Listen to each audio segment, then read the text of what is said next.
Paddington Helps Out by Michael Bond. Chapter 3. Paddington and Do It Yourself. Paddington sat up in bed late that night, writing his memories. He had a large leather-bound scrapbook given to him by Mr. Gruber, in which he kept a record of all of his adventures, together with any interesting pictures, and he carefully pasted in the receipt for his 10 pence which the auctioneer had given him. When he did eventually fall asleep, it was only to dream he was at the auction sale again. He was standing in the middle of the auction rooms, waving his paws and bidding for everything that was offered for sale. The pile of things he'd bought got bigger and bigger as they were placed around him until he could hardly see out. Several of the larger items were sticking in his side. When he woke, he was very relieved to find he was still in his own room, and that the banging of the auctioneer's hammer was really only someone knocking at his door. As he sat up in bed, rubbing his eyes, Paddington also found to his surprise that the marmalade dish was in bed with him, and he had in fact been lying on it. "Paddington!" exclaimed Mrs. Brown, as she entered carrying the breakfast things. "What on earth's the matter? I kept hearing a lot of banging and shouting coming from your room in the night." I expect it was the noise of the furniture, Mrs. Brown," explained Paddington, hastily drawing the sheets up around his ears so that she wouldn't see the marmalade stains. "The furniture?" exclaimed Mrs. Brown, as she put the tray down on the bed. "What furniture?" "The furniture I bought in my dream," said Paddington patiently. Mrs. Brown sighed. Sometimes she couldn't make head or tail of what Paddington was talking about. "I've brought you your breakfast in bed," she said, "because Mrs. Bird and I have to go out this morning. We're taking Jonathan and Judy to the dentist, and we thought perhaps you wouldn't mind being left on your own. Unless," she added, "you'd like to come too." "Oh, no," said Paddington hastily. "I don't think I should like to go to the dentist, thank you very much. I'd much rather stay at home." "There's a big box arrived for you from Mr. Gruber," continued Mrs. Brown. "I think it's the carpentry tools you bought in the sale yesterday. I've had them put in the shed." "Thank you, Mrs. Brown," said Paddington, hoping she would soon go, as it was getting very hot under the blankets and the marmalade dish was sticking in his side again. Mrs. Brown paused in the doorway. "We shan't be any longer than we can help. You're sure you'll be all right?" "I expect I'll find something to do," said Paddington vaguely. Mrs. Brown hesitated before shutting the door. She would have liked to ask Paddington a few more questions. He had a faraway look in his eyes which she didn't like the look of at all. But she was already late for the appointment, and conversation with Paddington, particularly in the early morning, was liable to become complicated. When Mrs. Bird heard all about Paddington's strange behaviour, she hurried upstairs to see what was going on, but she arrived back a few moments later with the news that he was sitting up in bed, eating his breakfast and reading a catalogue. "Oh well," said Mrs. Brown, looking most relieved. "He can't come to much harm doing that."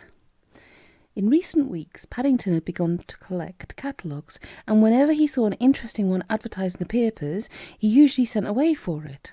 In fact, hardly a day went by without the postman calling at least once with a letter addressed to P. Brown, Esquire. Some of the catalogues were very good value indeed, full of pictures and drawings, and with quite a lot to read, considering they were free and that Mrs. Bird usually paid for the stamp. Paddington kept them all in a cupboard beside his bed. There were a number on foreign travel, with pictures of faraway places in several colours, 2 or 3 on food, and 1 or 2 from some big London stores. But the one which interested Paddington at the moment, and which was his favourite, showed a workbench on the front cover and was headed "Do It Yourself." He became so absorbed in the booklet, which was a thick one full of diagrams, that he suddenly found to his surprise that he had put the pepper and salt into his cup of tea and the sugar into his boiled egg. But it made quite an interesting taste, so he didn't really mind, and he concentrated on reading the catalogue over his toast and marmalade. There was a particularly interesting section which caught his eye. It was headed "Delight Your Family and Surprise Your Friends," and it was all about making a newspaper and magazine rack. "All you need," it said, "is a sheet of plywood, some nails, and a kitchen table." Paddington wasn't at all sure about using Mrs. Bird's kitchen table, but the night before Mr. Brown had rashly promised him a sheet of plywood that was standing in the shed, as well as some old nails and a jam jar, and Mr. Brown was always grumbling about not being able to find his newspapers. Paddington felt sure he would be very pleased if he had a rack for them. He examined the drawings and pictures carefully and consulted the instructions several times. It didn't say anything about bears in particular doing it for themselves, but it did say it was suitable for anyone with a set of carpentry tools. Paddington came to a decision. He hastily wrapped the remains of his breakfast in a handkerchief in case the sawing made him hungry, and then, having marked the chapter on magazine racks in his catalogue with a piece of marmalade peel, he hurried along to the bathroom for a quick wash. Paddington wasn't the sort of bear who believed in doing things unnecessarily, and it wasn't worth having a proper wash if he was going to get dirty again. After passing the fierce flannel over his whiskers a couple of times, he made his way downstairs and went into the garden. The box of carpentry tools was standing in the middle of Mr. Brown's shed, and Paddington spent several minutes investigating it. Although all the tools seemed rather large for a bear, he soon decided he was very pleased with them. There was a hammer, a plane, 3 chisels, a large saw, and a number of other things which he didn't immediately recognise, but which looked very interesting. The box was heavy, and it took him some while to drag it outside into the garden. He had even more trouble with Mr. Brown's plywood, for it was a large sheet, and there was a wind blowing. Each time he picked it up, a gust of wind caught it and carried him farther and farther down the garden. It was while he was trying to drag it back up again, with the aid of a piece of rope, that he heard a familiar voice calling his name. He looked around and saw Mr. Curry, the Browns' next-door neighbour, watching him over the fence. Mr. Curry didn't approve of bears, and he usually viewed Paddington's goings-on with suspicion. "What were you doing, bear?" he growled. "Do it yourself, Mr. Curry," said Paddington, peering out from behind the sheet of wood. "What?" bellowed Mr. Curry. "Don't be impertinent, bear." Oh no," said Paddington hastily, nearly dropping the sheet of plywood in his fright at the expression on Mr. Curry's face. I didn't mean you were to do it yourself, Mr. Curry. I meant I'm going to do it myself. I'm making a magazine rack for Mr. Brown." "A magazine rack?" repeated Mr. Curry. "Yes," said Paddington importantly, and he began explaining to Mr. Curry all about his new carpentry set. As he listened to Paddington, the expression on Mr. Curry's face gradually changed. Mr. Curry had a reputation in the neighbourhood for meanness, and he was always on the lookout in the hope of getting something for nothing. He was very keen on doing things himself too, in order to save money, and he cast several envious glances at Paddington's tool set. He said, when Paddington had finished. "Where are you going to make this magazine rack, bear? On the lawn?" "Well," said Paddington doubtfully, "it's a bit difficult. It says in the instructions I'm supposed to have a kitchen table, and Mrs. Bird's is full up." Said Mr. Curry once again. "If I let you make me a magazine rack, bear, you can use my kitchen table." "Thank you very much, Mr. Curry," said Paddington, but he wasn't sure whether it was a good idea or not, and he looked at Mr. Curry rather doubtfully. "That's most kind of you." "I have to go out this morning," said Mr. Curry, "so you can have it ready for me when I get back. Mind you," he added, as he reached over the fence to give Paddington a hand with the plywood, "I'm not having any sawdust all over the kitchen floor. Mind you, don't scratch everything." The more he listened to Mr. Curry talking, the longer Paddington's face grew, and he was glad when at last he left to do his shopping.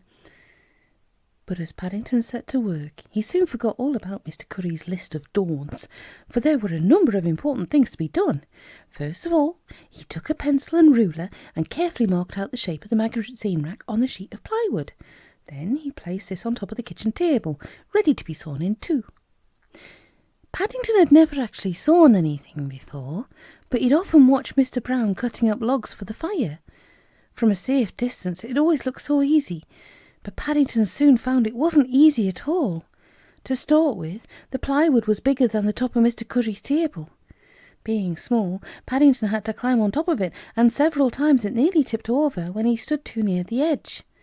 Then he found that the saw, although it was nice and sharp, was so large he had to use both paws, which made things even more difficult. For For the first few strokes it went through the wood like a knife through butter, but for some reason or other it gradually became harder and harder to use. After sitting down for a short rest, Paddington decided to try starting from the other end, but once again, for some strange reason, he found it much easier at the beginning.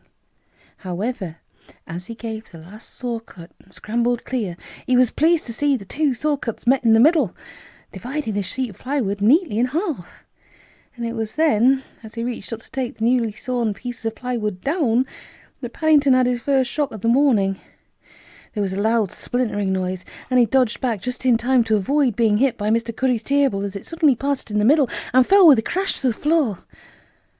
Paddington sat in the middle of the kitchen floor with a mournful expression on his face for quite some time, surveying the wreckage and trying to think of a good reason why Mr. Curry would like two small tables with only 2 legs instead of one big one with 4 legs. He consulted the instructions in his catalogue hopefully several times, but there didn't seem to be anything about mending tables which had accidentally been sawn in half. In all the pictures the people seemed to be happy and smiling, and their kitchens were shiny as a new pin, whereas looking unhappily around Mr. Curry's kitchen, even Paddington had to admit it was in a bit of a mess. He tried propping up the 2 pieces of table upon some old cardboard boxes, but there was still a nasty sag in the middle, and even with the curtains drawn and the light out, it was obvious something was very wrong.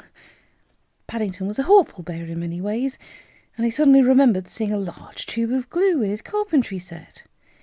If he spread some of the glue along the 2 edges and nailed them together for good measure, perhaps even Mr. Curry might not notice anything was wrong.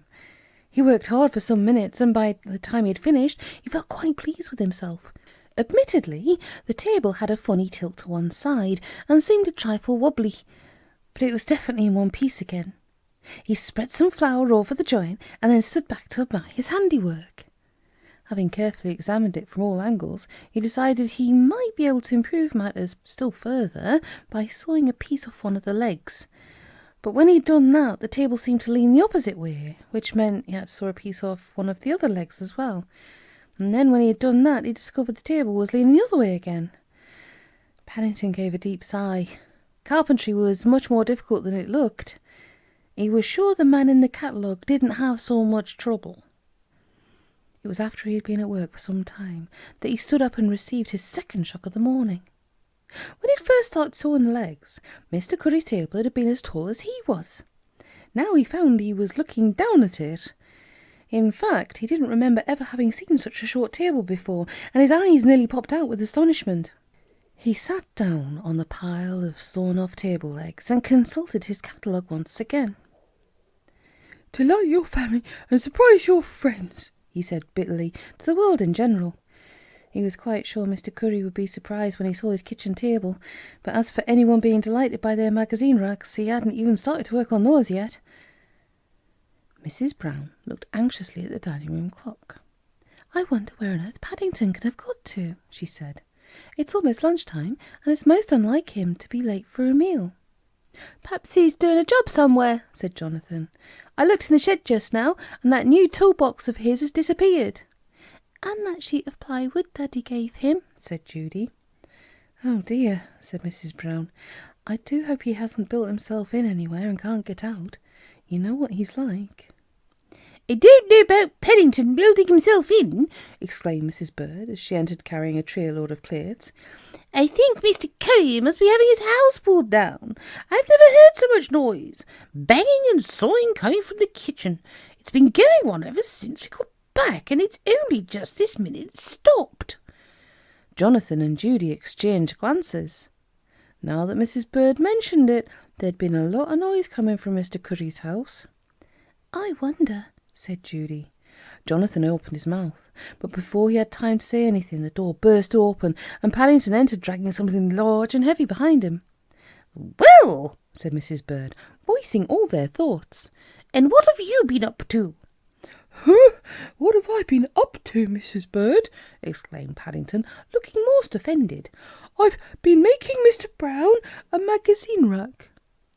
"A magazine rack?" said Mrs. Brown, as Paddington stepped to one side. "What a lovely idea." "It was meant to be a surprise," said Paddington modestly. "I made it with my own paws." Gosh, it's super, said Jonathan, as the Browns all crowded round to admire Paddington's handiwork. Fancy you doing it all by yourself.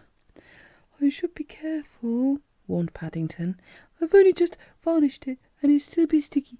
I think some of it has come off on my paws already.